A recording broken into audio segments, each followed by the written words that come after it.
Bonjour à tous, j'espère que vous allez bien. Je vais commencer par dire bonne fête des mères à ceux qui nous écoutent. Bonne fête aussi à nos mères. J'aime lorsqu'il y a une activité dans le calendrier et qui est conforme à la parole de Dieu. C'est certain que la fête des mères, c'est pas quelque chose qui est dit dans la Bible, mais il est dit d'honorer, de respecter nos mères. Et puis, c'est quelque chose d'important de se le rappeler. Le fait qu'il y a une fête dans le calendrier qui nous rappelle de ne pas oublier combien elles sont importantes, on peut s'en servir pour, oui, mettre l'accent là-dessus, prendre le temps de parler à nos mères et leur dire combien on les aime, combien elles sont importantes pour nous. Et aussi, toujours regarder pour les mères, nous en tant que mères, qu'est-ce que la parole de Dieu nous dit concernant notre rôle, concernant la volonté de Dieu. Et ce sera aujourd'hui le sujet de notre enseignement. Donc, que Dieu nous guide, que Dieu vous bénisse. Amen. On va aller dans Luc 1, Luc chapitre 1, versets 41 à 43. Ça va nous servir d'ouverture, de verset d'ouverture. Luc 1, 41 à 43. Je lis au nom de Jésus. Dès qu'Élisabeth entendit la salutation de Marie, son enfant tressaillit dans son sein et elle fut remplie du Saint-Esprit. Elle s'écria d'une voix forte, « Tu es bénie entre les femmes, et le fruit de ton sein est béni. Comment m'est-il accordé que la mère de mon Seigneur vienne auprès de moi? » Amen. Ici, on a un passage particulier. Vous connaissez Élisabeth, qui était en fait la proche parente de Marie. Marie est présentement enceinte. Elle est enceinte par la vertu du Saint-Esprit. Élisabeth, qui était auparavant stérile, qui maintenant aussi porte un enfant dans son sein, qui est en fait Jean le Baptiste. Et ici, ce qui est particulier, c'est lorsqu'Élisabeth entend la voix de Marie, le Saint-Esprit la saisit.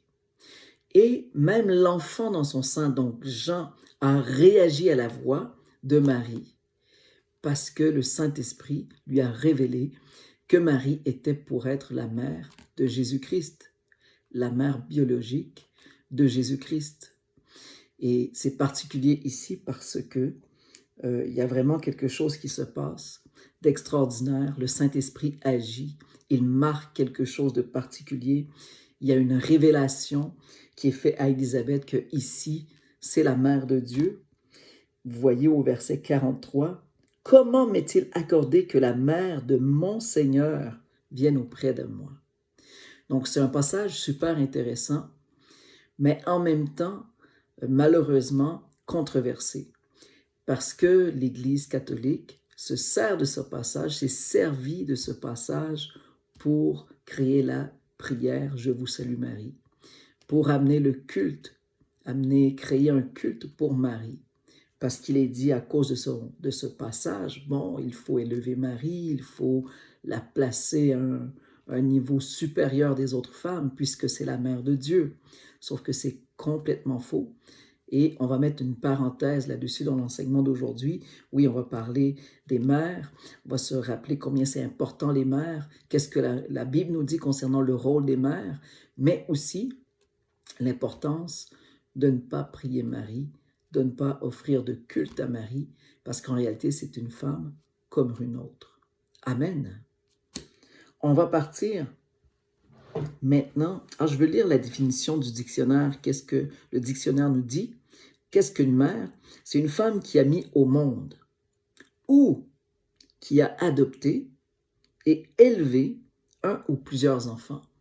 Donc, la mère, en réalité, oui, c'est celle qui va mettre au monde, mais ça peut être aussi celle qui va élever un enfant, qui va adopter et élever un enfant, qui va contribuer à l'épanouissement de cet enfant, donc à évoluer, à grandir, à cheminer dans la vie, à apprendre, à réussir, à grandir. la mère va influencer la croissance et la direction que va prendre l'enfant plus tard. Donc, oui aussi, une mère, une personne qui adopte un enfant devient aussi une mère. Et devant Dieu, ta mère peut t'abandonner, ton père peut t'abandonner, mais la personne qui va t'élever, ce sera lui, ce sera elle, que Dieu va considérer ton père et ta mère en réalité. Particulièrement lorsque ton père et ta mère est un chrétien ou une chrétienne. Amen. On va regarder maintenant, on va partir dans Luc 11, versets 27 et 28. Luc, chapitre 11, versets 27 et 28. Luc 11, versets 27 et 28, je lis au nom du Seigneur.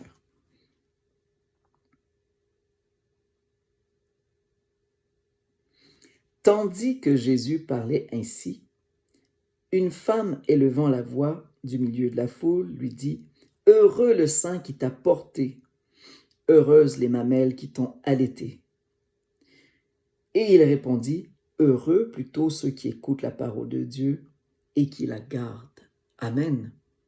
Comme je l'ai dit, on va amener un petit apport par rapport au culte de la Vierge Marie. On voit ici Jésus qui réagit rapidement. Il y a quelqu'un ici qui s'exclame dans la foule, qui dit « Heureux le sein qui t'a porté » en parlant de Jésus. « Heureuse la mère qui t'a porté, qui t'a allaité. » Mais ici, Jésus reprend tout de suite « Heureux plutôt ceux qui écoutent la parole de Dieu et qui la gardent. » Donc tout de suite, il a repris pour ne pas donner de culte à sa mère, pour ne pas mettre de l'importance, accorder de l'importance à sa mère. Oui, Dieu s'est servi de Marie, elle a été bénie, choisie de Dieu pour mettre au monde Jésus. Mais en réalité, ça donne aucun droit à Marie de recevoir l'adoration quelconque. On dit que Marie s'est élevée au ciel, que c'est une mère que par la suite elle n'a pas eu d'autres enfants. C'est faux. Nous, il faut s'en tenir à la parole de Dieu. Marie, avec Joseph, par la suite, a eu d'autres enfants. D'ailleurs, Jacques, dans la Bible, l'épître de Jacques, est un frère, le demi-frère de Jésus. Donc, Jésus a eu des frères et sœurs. Et on a des passages dans la Bible qui le mentionnent. Donc, pour dire que Marie, après, est restée comme ça et qu'elle est sainte à cause qu'elle est restée vierge, c'est faux. Marie et Joseph ont demeuré ensemble, ont eu des relations sexuelles, ont eu d'autres enfants après Marie. Marie est une femme comme les autres femmes. C'est juste qu'elle a été choisie de Dieu pour élever Jésus. Et puis plus tard, lorsque Jésus est devenu grand, il a suivi la voie du Saint-Esprit. Il a été guidé par le Saint-Esprit jusqu'à sa mort.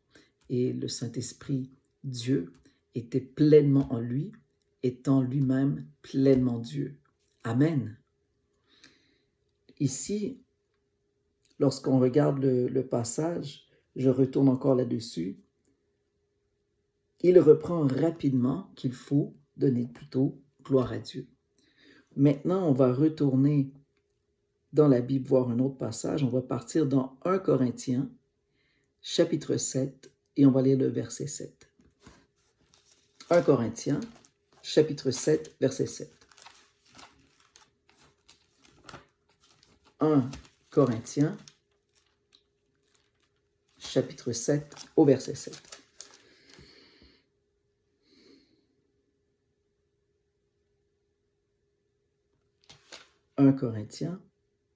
Excusez-moi, j'ai oublié un passage dans 1 Corinthiens. Plutôt 1 Corinthiens, chapitre 11, au verset 12. Ensuite, on va aller dans 7, 7. 1 Corinthiens, chapitre 11, au verset 12.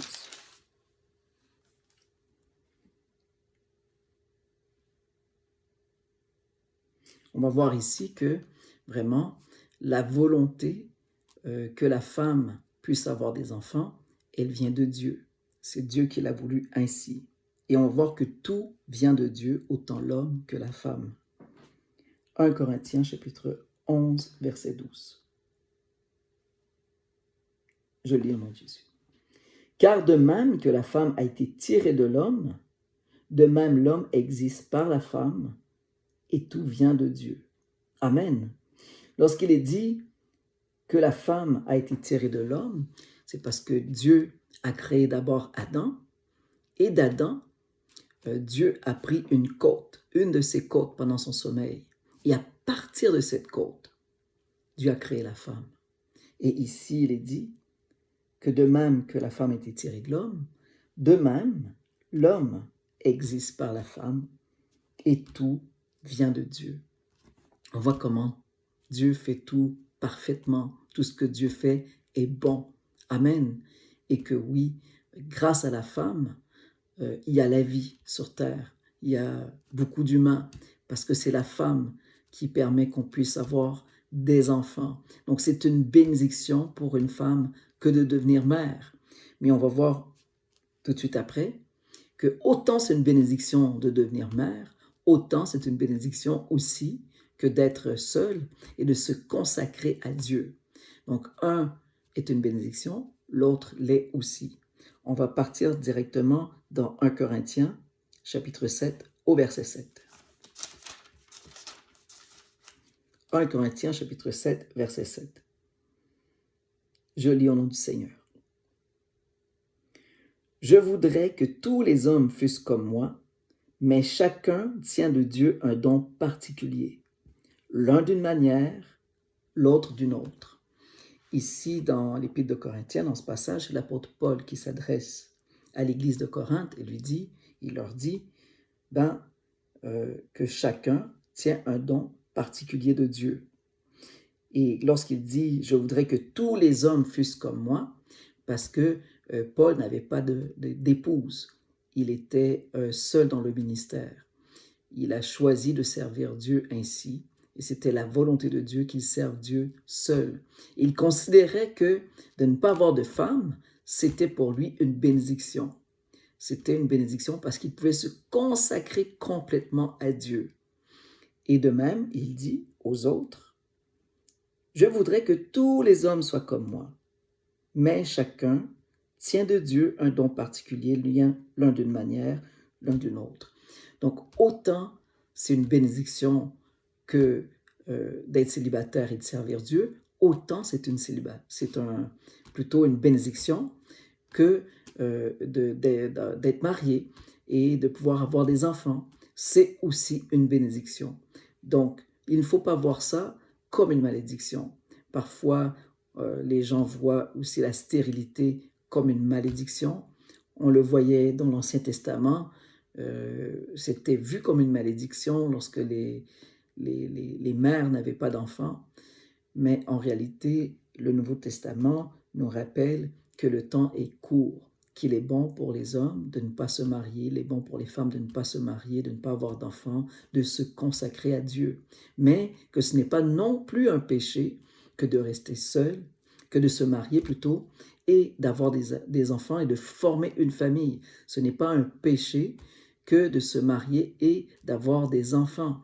Mais l'apôtre Paul nous rappelle qu'il va y avoir des combats, il va y avoir des moments difficiles et qu'il nous rappelle que le temps est court et on le voit avec tout ce qui se passe présentement. On ne sait pas quand le Christ va revenir. Donc le plus important, c'est de se consacrer à Dieu et que rien ne vienne nous distraire, nous empêcher de faire la volonté de Dieu.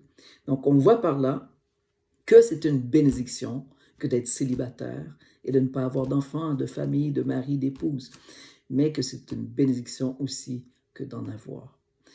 Et on le voit avec plusieurs mères dans la Bible qui sont heureuses que d'avoir des enfants. Mais on voit aussi comment leur rôle dans la vie de leurs enfants est important. On va partir maintenant, on va rester au chapitre 7, on va lire le verset 34. Toujours dans 1 Corinthiens chapitre 7, on va lire le verset 34. Juste pour confirmer ce que je disais tantôt. Il y a de même une différence entre la femme et la vierge.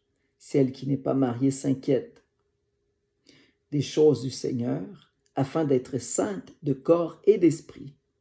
Et celle qui est mariée s'inquiète des choses du monde, des moyens de plaire à son mari. Et regardez le verset 35. Je dis cela dans votre intérêt, ce n'est pas pour vous prendre au piège, c'est pour vous porter à ce qui est bienséant et propre à vous attacher au Seigneur sans distraction.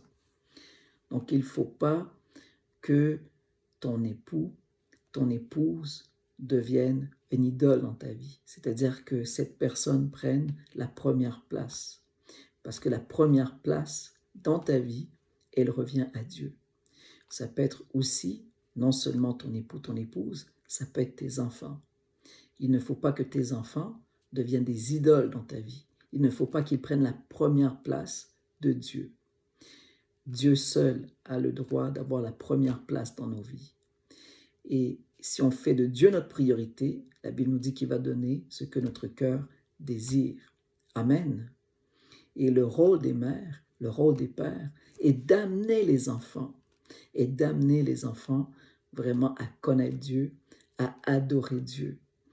Et on a vu comment c'était spectaculaire, le premier verset qu'on a lu, comment c'était extraordinaire lorsqu'on voit Élisabeth qui est touchée, saisie par l'Esprit Saint lorsqu'elle entend la voix de Marie, parce qu'elle est enceinte et que l'enfant qui est dans son sein est Jésus.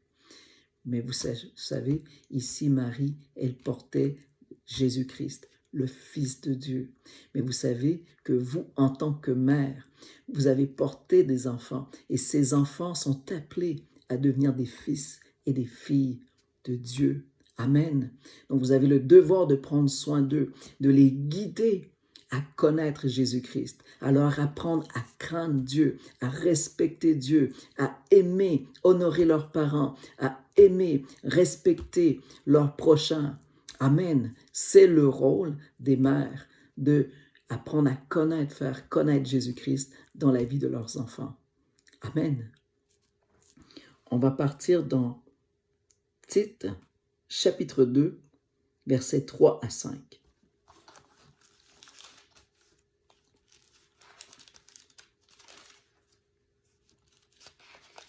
Tite, chapitre 2, versets 3 à 5. Tite qui est juste après 1 et 2 Timothée. Tite, chapitre 2, versets 3 à 5.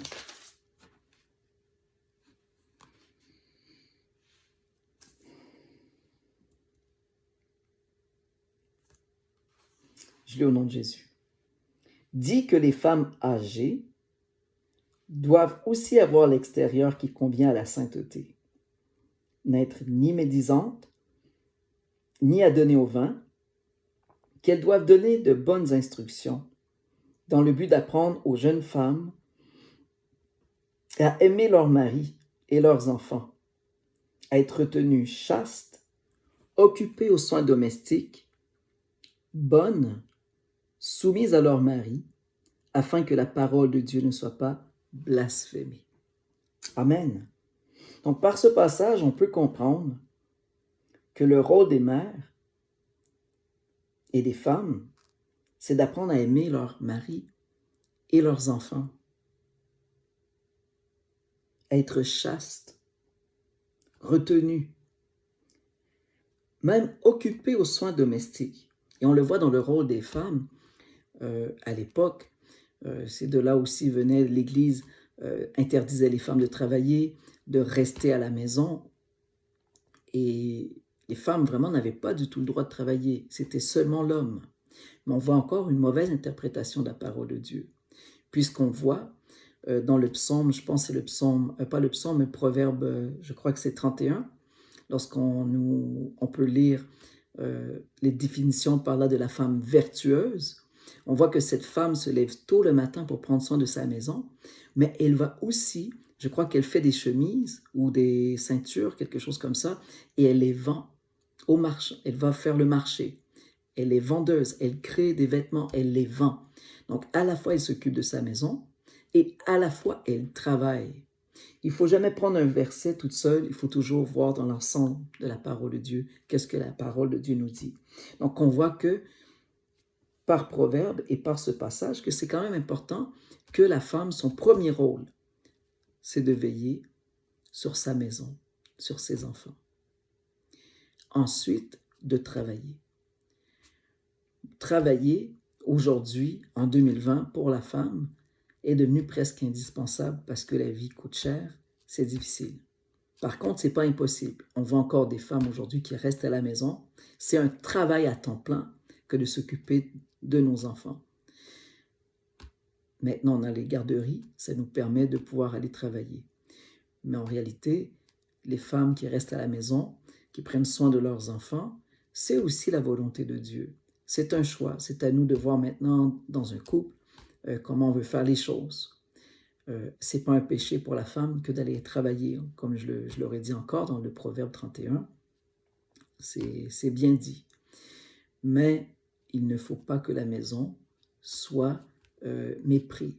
Il ne faut pas que les enfants soient méprisés. Il ne faut pas que la maison soit laissée. Il faut que vraiment les soins de la maison, il faut qu'on en fasse une priorité. Et ça ne veut pas dire non plus que l'homme ne doit pas non plus contribuer aux tâches de la maison. Ça ne veut pas dire que l'homme doit seulement travailler en dehors de la maison et laisser à la femme tout faire. Non. Encore là, comme je disais tantôt, il faut s'entendre dans le couple. On veut les deux travailler, il va devoir y avoir des compromis à faire, il va devoir y avoir un respect par rapport à tout ça, à savoir comment on va faire les choses. Mais une chose qui est certaine, il ne faut pas oublier que lorsque nous sommes mariés et qu'on a des enfants, on a cette responsabilité d'élever nos enfants avec vraiment les enseignements de Dieu et ne pas les mépriser dans le sens de les laisser grandir dans le monde et que le monde influence tellement leur façon de vivre que ce que nous, on leur transmet devient comme des miettes dans leur vie et ont malheureusement peu d'effet. Notre priorité, autant la mère, autant le père, éduquer les enfants selon la parole de Dieu, leur apprendre à adorer le Seigneur au quotidien, introduire Jésus dans leur vie et marcher avec Jésus dans ce qu'ils entreprennent, faire confiance à Jésus, avoir une vie d'adoration, de louange qui plaît au Seigneur. C'est notre devoir de parents, c'est aussi le devoir des mères. Amen. Donc ici, on voit dans Tite que c'est ça le rôle des mères, que c'est ça le rôle des mères vis-à-vis leurs enfants. C'est d'apprendre à aimer leur famille, d'en prendre soin. Et quand on voit le passage ici, on regarde un peu plus haut, les femmes âgées, c'est-à-dire ça peut être les belles-mères, ça peut être les parents, ça peut être les grands-parents, ils vont avoir une influence sur les jeunes femmes. Ils leur demandent de leur apprendre à aimer leurs maris et leurs enfants, être retenus, chastes, occupés aux soins domestiques, bonnes, soumises à leur mari, afin que la parole de Dieu ne soit pas blasphémée. Et normalement, dans un couple, il y a hommes et femmes et enfants. Aujourd'hui, on voit malheureusement des couples, femmes, femmes, enfants, hommes, hommes, enfants. Et on encourage maintenant cela parce que la société l'accepte. Mais nous, en tant que chrétiens, on ne doit pas l'accepter. On doit dire la vérité. On doit dire la vérité. On doit toujours respecter notre prochain, mais on doit aussi défendre nos droits, défendre la parole de Dieu, défendre ce qui est écrit dans la parole. Et lorsqu'on regarde la parole de Dieu, lorsqu'il y a des enfants, normalement, l'enfant doit grandir, idéalement, entouré d'un père et d'une mère. Ça, c'est le plan de Dieu. C'est la volonté de Dieu. Il arrive parfois que un parent décède ou encore il y a une séparation. Mais pour la séparation, idéalement, en tant que chrétiens, nous, on doit demeurer ensemble pour la vie. Et Dieu a créé le couple, il a créé la famille pour que cette famille demeure ensemble, grandisse ensemble. Amen, puisse s'épanouir ensemble. Ça, c'est dans le cas que lorsque tu vas te marier, devenir mère. Mais pour la femme qui demeure seule et qui a fait ce choix ou qui est dans ce cheminement avec Dieu, il faut accepter la volonté de Dieu, il faut faire la volonté de Dieu, il faut faire confiance à Dieu et comme on a lu tantôt le passage, être saint et d'esprit et de chair pour Dieu, consacré à Dieu, faire de Dieu tes délices. Il te donnera ce que ton cœur désire. Amen. Maintenant, on va partir dans Marc, chapitre 7, au verset 10.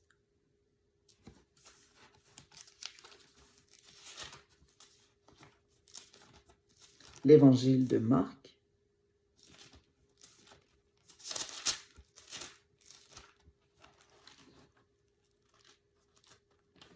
chapitre 10, Marc chapitre 7, excusez-moi, Marc chapitre 7, verset 10.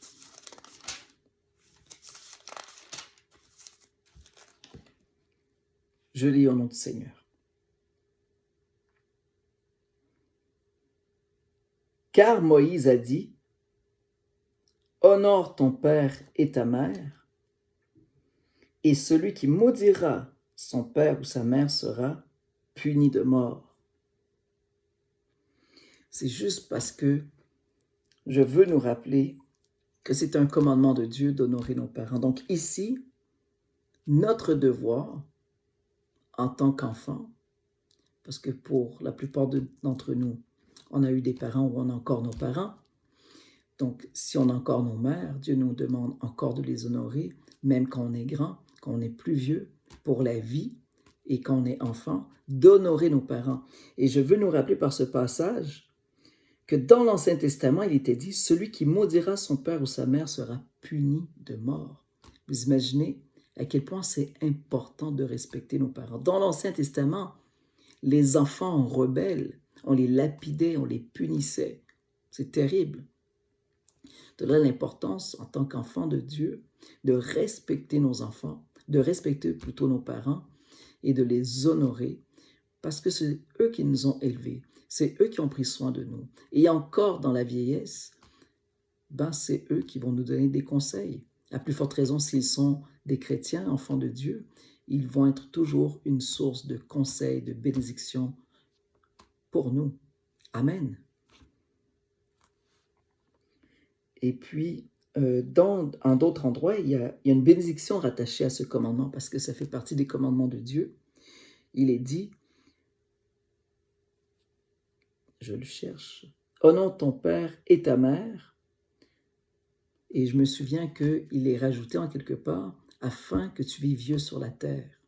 Donc, c'est-à-dire que la longévité est attachée à la bénédiction d'honorer tes parents. Amen. En fait, c'est une bénédiction, la longévité.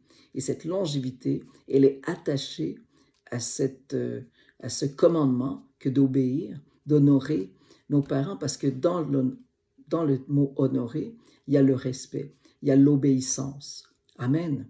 L'obéissance lorsqu'elle est conforme à la volonté de Dieu. Et nos parents, ça va toujours rester nos parents. Qu'ils soient chrétiens ou pas, on doit respecter nos parents, on doit les honorer. La seule chose que Dieu nous demande lorsque on nous demande des choses contraires à la volonté de Dieu, même si c'est nos parents, on ne doit pas y obéir. Mais avec respect, il faut leur faire comprendre pourquoi. Amen. Parce que nous, ce qui doit influencer notre mode de vie, notre façon de faire les choses, c'est toujours la parole de Dieu. Donc nos parents n'auront pas toujours raison, mais quand même toujours analyser à la lumière de la parole de Dieu ce qu'il nous enseigne.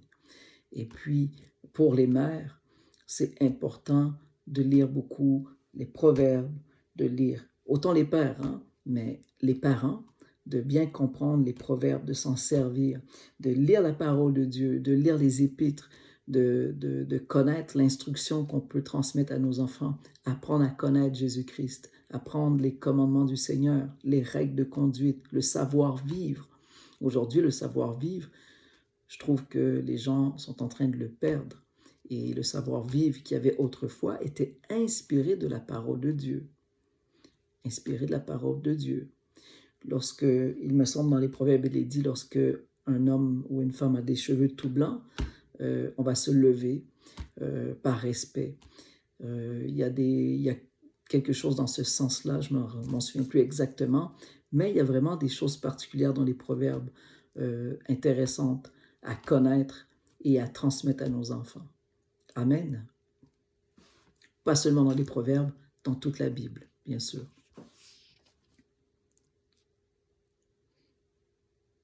On va partir maintenant dans Ruth, chapitre 2, au verset 11.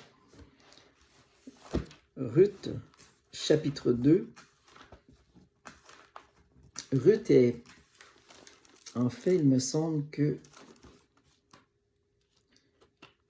après le Pentateuque, donc les 5 premiers livres, après Deutéronome, on a Josué, Juges.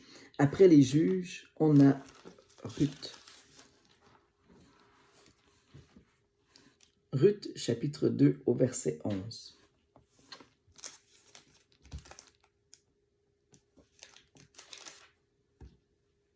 Ruth, chapitre 2,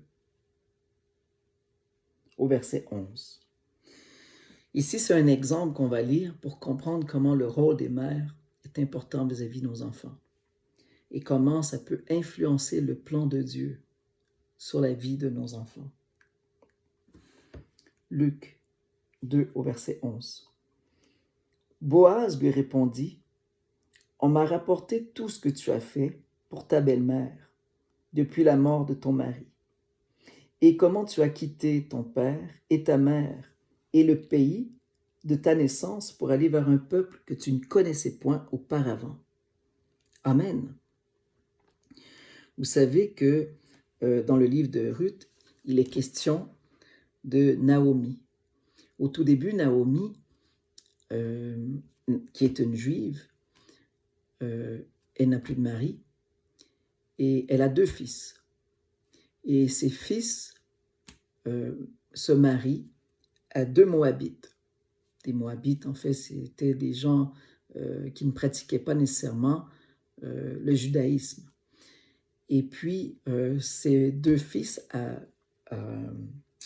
plutôt à Naomi, malheureusement, ils meurent. Et là, Naomi se retrouve avec ses 2 belles-filles. Et là où ils sont, c'est toujours au pays de Moab.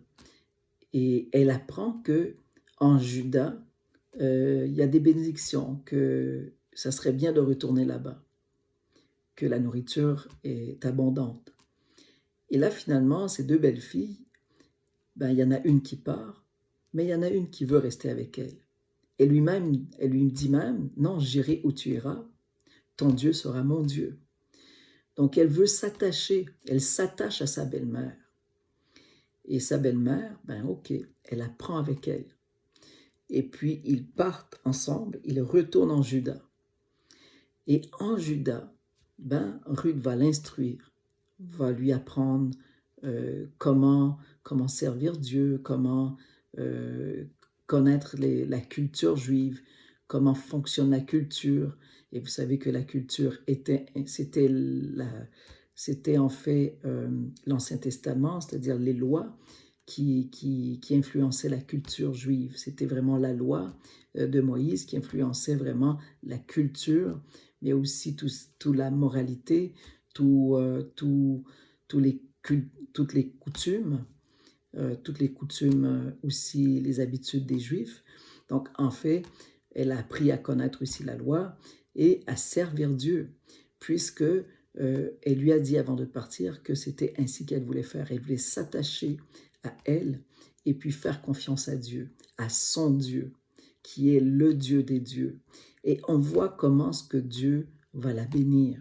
Parce que quand elle arrive dans le pays de Juda, avec sa belle-mère Naomi, finalement, Naomi avait un proche. Et ce proche était un riche, qui est en fait Boaz.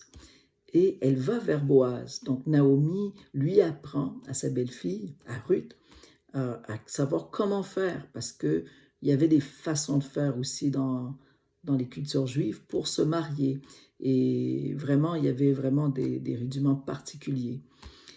Donc là, ici, Boaz, plus tard, prend Ruth comme épouse. Et vous savez quoi?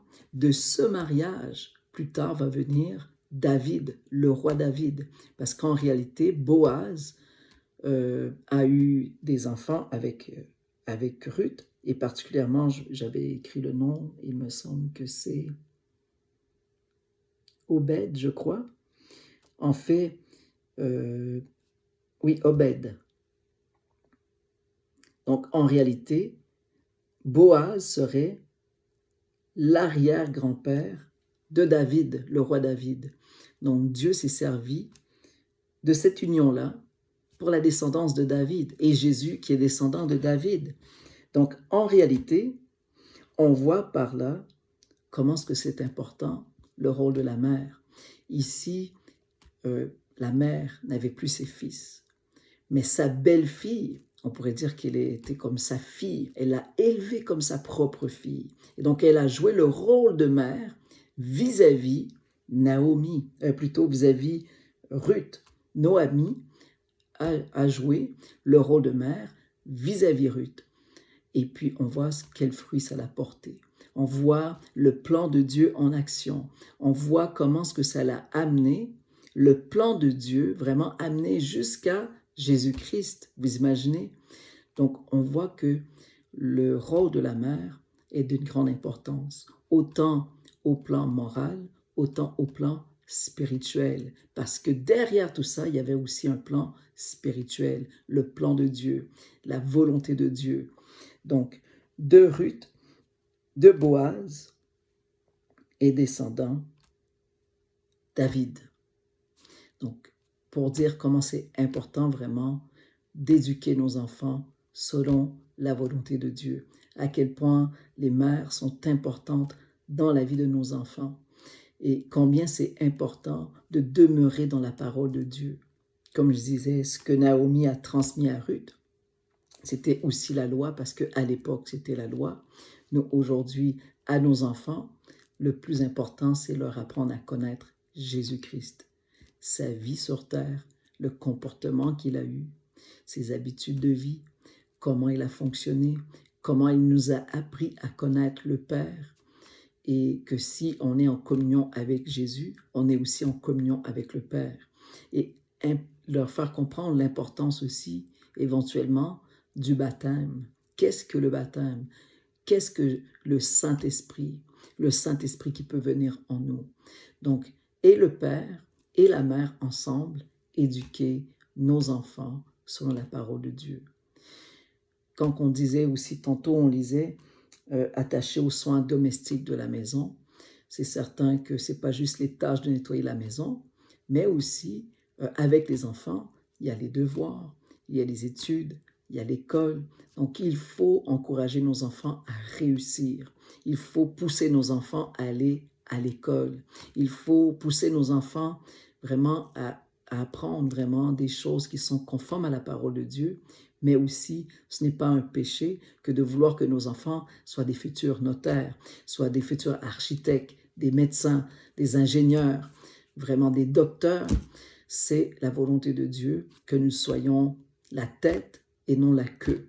Donc, élever nos enfants. Élever, ça veut dire quoi? Les faire grandir, les amener à un état de croissance supérieure. C'est le devoir des parents, c'est le devoir aussi des mères. Amen. Donc, je remercie le Seigneur pour ces passages qu'on a partagés ensemble. On va lire un dernier passage dans le psaume 113 au verset 9. Ça va nous servir de conclusion.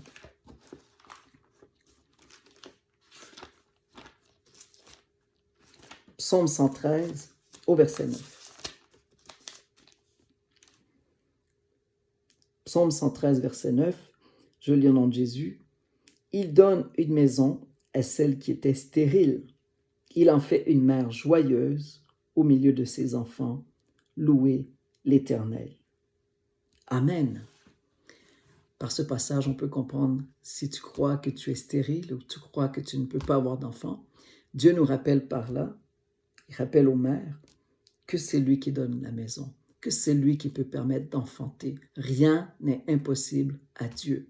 Je le redis encore, fais de Dieu tes délices, il te donnera ce que ton cœur désire. Faire de Dieu ses délices, ça veut dire chercher la volonté de Dieu, parler à Dieu, faire de Dieu ta priorité. Amen. Et il dit aussi, il en fait une mère joyeuse, donc de cette stérile, il en fait une mère joyeuse au milieu de ses enfants. Amen. Donc, en fait, la joie vient de Dieu. Une mère joyeuse, c'est Dieu qui le permet. La joie, c'est Dieu qui la permet. Donc, si on s'attache à Dieu et on élève nos enfants dans la grâce de Dieu, ça va nous revenir. Dieu va nous bénir. Et c'est à cela que Dieu prend plaisir. Dieu, c'est un Père. Et nous, en tant que père et mère, on a ces rôles-là aussi de prendre soin de nos enfants. On a ce rôle-là de transmettre la volonté de Dieu. On a ce rôle-là de prendre soin d'eux, de veiller sur eux, de vraiment les sanctifier par la parole de Dieu, de veiller sur eux, de veiller sur leur éducation, de veiller sur leur fréquentation, de veiller vraiment sur leur mode de vie, sans vraiment les dominer, les écraser, non, parce que la Bible nous dit qu'il ne faut pas les décourager. Oui, parfois, il faut user un peu plus d'ardeur, mais toujours avec sagesse et toujours dans la volonté de Dieu. Faire connaître pourquoi on reprend nos enfants à l'aide de la parole de Dieu. Et pourquoi est-ce que lorsqu'on les reprend, toujours leur expliquer le pourquoi, pas juste chicaner pour chicaner, mais faire comprendre aux enfants pourquoi que c'est pas bien ce qu'ils ont fait. Pourquoi est-ce que c'est juste de les reprendre et expliquer le pourquoi et leur faire comprendre pourquoi il ne faut plus recommencer, les conséquences. Et quand je disais tantôt l'important de connaître les proverbes, l'important de connaître bien la parole de Dieu, parce que c'est vraiment une lampe à nos pieds, c'est vraiment notre guide, la parole de Dieu. Amen. On va remercier le Seigneur. Je vous encourage de continuer de prier vraiment pour tout le monde à l'église de Laval, l'église de Gatineau, de ne pas oublier de prier pour Pascal, de vraiment prier les uns pour les autres et vraiment d'être des parents modèles pour nos enfants et ne pas oublier aussi nos propres parents, de les respecter, de les honorer et en cette journée de prendre le temps de prendre de leurs nouvelles et de leur dire combien on les aime. Amen. Que Dieu vous bénisse. On va remercier le Seigneur. Père éternel, nous te disons merci. Nous t'élevons, nous te rendons grâce, nous t'élevons pour ta bonté, pour ta miséricorde et pour ta fidélité. Je te remercie, Seigneur, pour cet enseignement.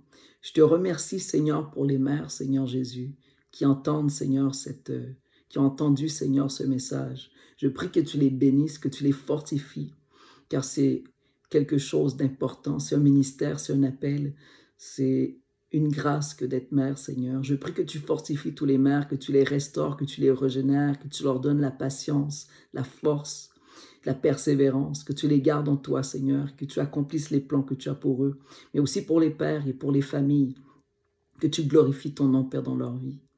Et je prie aussi pour nos mères, ceux qui ne te connaissent pas, pour que tu puisses les toucher, pour que tu puisses les attirer à toi. Et pour ceux qui te connaissent, que tu les gardes en toi jusqu'à ton retour, Seigneur Jésus. Et pour ceux et celles qui veulent devenir mères, Seigneur, tu as le pouvoir, tu es tout puissant, tu as le pouvoir de le faire. Et que tu leur donnes de s'attacher à toi jusqu'au moment voulu par toi et d'accepter ta volonté, le plan que tu as pour leur vie. Vraiment, merci, parce que les plans que tu as pour nos vies sont parfaits. Il n'y a pas de hasard, il n'y a pas, Seigneur, il n'y a pas à être découragé ou s'inquiéter, parce que lorsque nous t'avons donné nos vies, nous savons que c'est toi qui nous conduis, c'est toi qui prends soin de nous et que tu accompliras les choses qui sont bonnes pour nous. Seigneur, donne-nous d'accepter pleinement ta volonté. Donne-nous de marcher dans tes voies selon ta volonté jusqu'à ton retour. Et dans ce moment difficile, Seigneur, protège nos familles, Seigneur. Garde-nous unis dans la prière. Et laisse que toute la gloire te revienne, parce que tu es merveilleux et saint, Seigneur. Père, nous prions au nom de Jésus-Christ. Amen.